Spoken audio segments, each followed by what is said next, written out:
پڑھیے الصلاۃ والسلام علیک یا رسول اللہ وعلی آلک واصحابک یا حبیب اللہ، الصلاۃ والسلام علیک یا نبی اللہ وعلی آلک واصحابک یا نور اللہ۔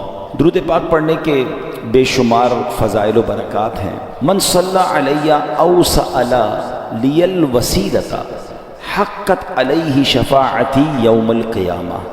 میرے آقا فرماتے ہیں جس نے مجھ پر درود شریف پڑھا، اللہ پاک کی بارگاہ میں میرے لیے وسیلے کی دعا کی، قیامت کے دن اس پر میری شفاعت ثابت ہو گئی۔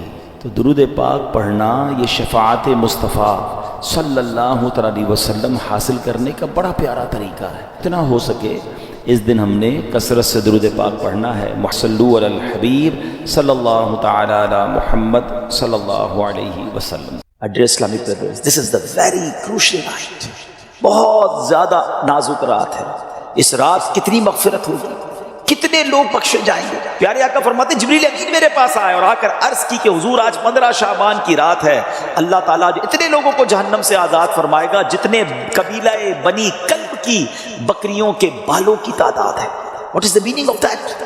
میں اور آپ تو اپنے سر کے بال کاؤنٹ نہیں کر سکتے، ایک گوٹ کے ہم ایک بکری کے بال کاؤنٹ نہیں کر سکتے۔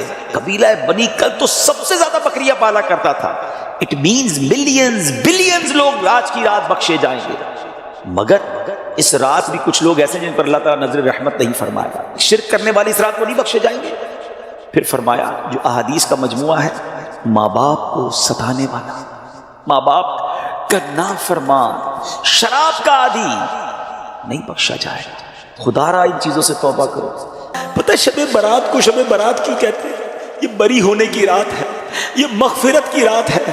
میرے اور آپ کے اعمال نامے اللہ کی بارگاہ میں پیش ہونے والے، سوچو تو صحیح کیا کیا ہے اس میں۔ نمازیں جس کی قضا ہوئی اس کے نامہ اعمال اللہ کے پاس جانے والے ہیں، حرام کاری کرنے والے کے نامہ اعمال اللہ کے پاس جانے والے ہیں، رات اندھیرا کر کے گندی چیزیں دیکھنے والوں اعمال اللہ کی بارگاہ میں جانے والے ہیں۔ اے جھوٹ بولنے والوں، اے سود کا کام کرنے والوں، سوچو اللہ کی بارگاہ میں اعمال جانے والے کیا منہ دکھائیں گے؟ کچھ بھی تو نہیں ہے۔ ایک راستہ ہے کہ آج توبہ کر لیں، وہ بڑا کریم ہے، وہ پچھلے سارے گناہ معاف کر سکتا ہے، وہ رحمان ہے، وہ رحیم ہے، اس نے وعدہ کیا ہے۔ بس آج سچی توبہ کر لو۔ آؤ اپنے رب سے عرض کرتے ہیں، اے مولا بندے تیرے ہیں، خطا کار ہیں، مالک ہو گئے گناہ، ہمیں معاف کر دے۔ اے اللہ ہم کمزور ہیں، ہم سے ہو گئے گناہ، اے اللہ ہمیں معاف کر دے، آئندہ نہیں کریں گے گناہ، تجھ سے وعدہ کرتے مولا تو ہمیں معاف کر دے۔ اے اللہ ہم تیرے بندے ہیں، اگر تو نے معاف نہ کیا تو کس کے در پر جائیں گے؟ تیرے سوا کون ہے مولا؟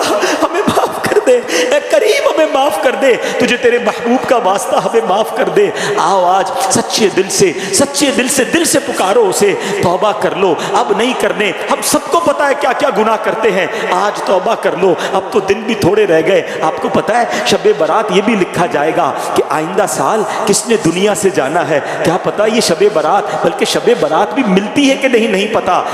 غوث اعظم رحمت رضی اللہ تعالیٰ فرماتے ہیں کہ یہ وہ دن ہیں کہ کچھ کفن دھل کر تیار ہوتے ہیں، مگر یہ کفن پہننے والے دنیا میں ہنس رہے ہوتے ہیں۔ کچھ لوگوں کے گھر قبریں خود کر تیار ہیں اور وہ اپنے گھر بنانے کی فکر میں ہیں۔ کیا پتا کہ آج جو قبر گورکن کھود رہا ہے ہم میں سے کسی کے لیے تو نہیں کھود رہا، جو کفن بیچنے والا آج کفن لپیٹ کر استری کر کے پیکٹ میں ڈال رہا ہے، ہو سکتا ہے ہم میں سے کسی کا کفن تیار ہو رہا ہو۔ اے میرے پیارے اسلامی بھائیوں، توبہ کرنی ہے، اللہ کو راضی کرنا ہے، اب نماز قضا نہیں کرنی، اور شب برات سے پہلے اب ایسے اعمال شروع کر دو۔ آپ کو پتہ ہے نبی پاک علیہ الصلوۃ والسلام شعبان میں کثرت سے روزے رکھا کرتے۔ پوچھا گیا حضور آپ شعبان میں اتنے روزے کیوں رکھتے ہیں؟ فرمایا اس میں ایک رات ہے جس رات اللہ کی بارگاہ میں اعمال نامے پیش ہوتے ہیں، میں چاہتا ہوں جب میرے اعمال نامے پیش ہوں میں روزے سے ہوں۔ وہ تو اللہ کے حبیب ہیں، ان کا یہ عالم ہے، اور ہم ہیں کہ ہمارے اندر فرق ہی کوئی نہیں آیا کہ شب برات آنے والی ہے، شعبان آ گیا ہے، اب نفلی روزے، اب تلاوت قرآن، اب درود پاک، کثرت سے نمازیں، خدارا اس کی عادت بنائیے۔ اور پھر خاص جب شب برات آ جائے تو 14 شعبان کا روزہ رکھنا ہے۔ پوری دنیا میں دعوت اسلامی والوں کی، عاشقان رسول کی مساجد میں یہ اہتمام ہوتا ہے، 6 نوافل پڑھیں، وہ رات اجتماع میں، عبادت میں، صلاۃ و تسبیح میں گزاریں، اور اس کے بعد 15 شعبان کا روزہ رکھیں تاکہ نامہ اعمال کا آخری دن بھی روزہ ہو جائے، نامہ اعمال کا پہلا دن بھی روزہ ہو جائے۔ ٹرائی ٹو انڈرسٹینڈ یہ کتنا بڑا سن ہے، یہ کتنا بڑا گناہ ہے کہ جس رات کروڑوں اربوں لوگ بخشے جا رہے ہیں، شرابی نہیں بخشا جا رہا۔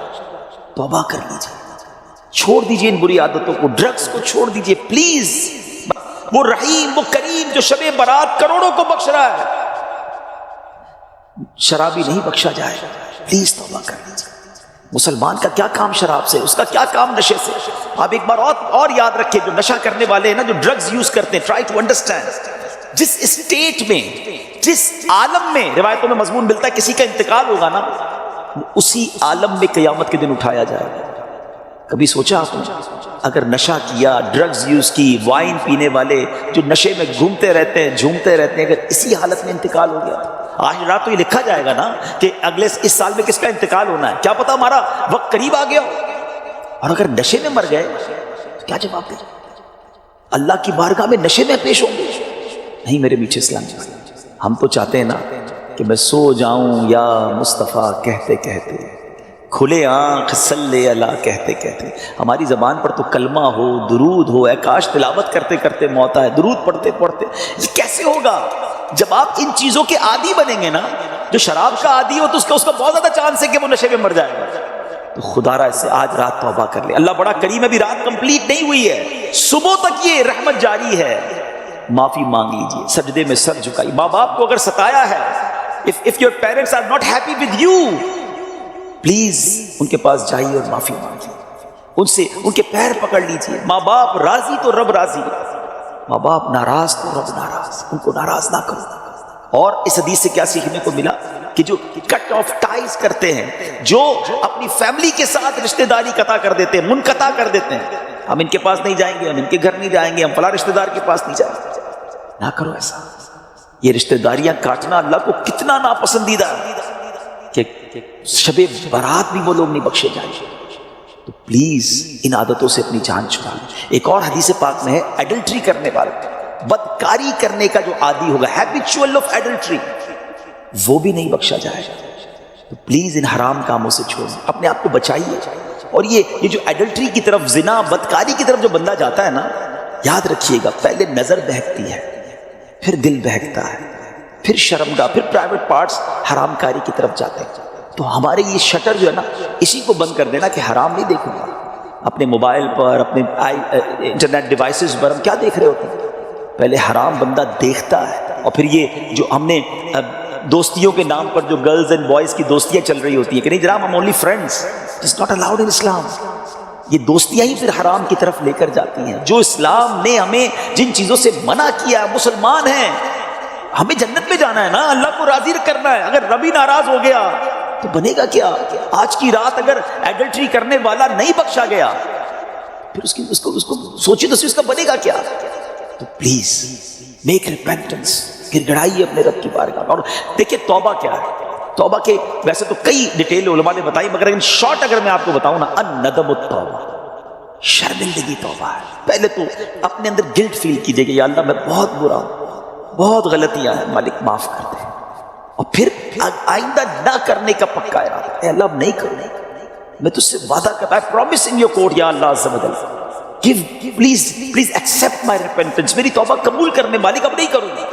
تو یہ پکی توبہ انشاءاللہ، کیا پتا اللہ کریم کی آج رحمت برس جائے اور وہ ہمیں آج معاف کر دے۔ What a beautiful incident، کیا خوبصورت واقعہ، ذرا ایمان کی جو چاشنی کے ساتھ سنی۔ امیر المومنین سیدتنا عمر بن عبد العزیز رحمۃ اللہ تعالیٰ was once busy in worship in the 15th night of شعبان۔ حضرت عمر بن عبد العزیز امیر المومنین تھے جس وقت 15 شعبان کی رات عبادت میں مصروف ہیں۔ When he raised his head, he found a green slip of paper whose refulgence was extending up to the sky۔ جب وہ اپنے سر اٹھاتے ہیں تو اپنے ساتھ ایک گرین کلر کا پیپر دیکھتے ہیں جس کا نور آسمانوں تک جا رہا ہوتا ہے۔ It was bearing the words، اس پہ لکھا ہوا کیا ہے؟ هذه براءة من النار من الملك العزيز لعبده عمر بن عبد العزيز، meaning this is an order of absolution from the hellfire sent from Allah Azza wa Jal, the omnipotent, for his servant Umar bin Abdul Aziz rahmatullahi ta'ala۔ یہ اللہ کی طرف سے اپنے بندے عمر بن عبد العزیز کے لیے جہنم کی آگ سے آزادی کا پروانہ ہے۔